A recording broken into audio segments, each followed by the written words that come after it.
Отправиться на Алтай с конной экскурсией, посетить поселок Светлый и помочь художнице в восстановлении железнодорожной водонапорной башни конца XIX века.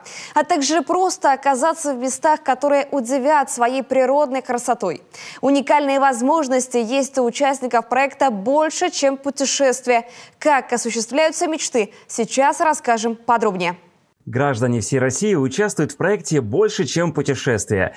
Проект нацелен на активную молодежь, которая участвует в жизни общества и нашего государства.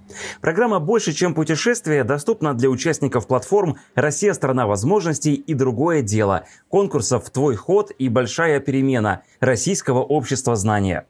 Организаторами проекта «Больше, чем путешествие» выступают Федеральное агентство по делам молодежи, Федеральное агентство по туризму совместно с Министерством науки и высшего образования, ОНО «Россия – страна возможностей» и Российским обществом знания. Туристическими поездками по России будут премированы практически 50 тысяч человек. Это активные участники, финалисты и победители проектов президентской платформы «Россия – страна возможностей» и «Общество знания». Безусловно, участники могут выбрать тематику тура, в которой они отправятся. И для этого подготовлено больше 250 поездок по России по 12 тематическим направлениям. Основная идея проекта «Другое дело» – вовлечь людей в процесс постоянного саморазвития и участия в общественно полезной деятельности. За последние 5 недель конкурса мы разыграли более 5000 путешествий среди наших участников из разных регионов страны. Мы давно мечтали посетить Калининград и с нетерпением ждем эту поездку, чтобы посмотреть, наконец-то, Калининград, его достопримечательности и вообще побывать в той стороне. Подробности проведения программ и условия участия на сайте проекта.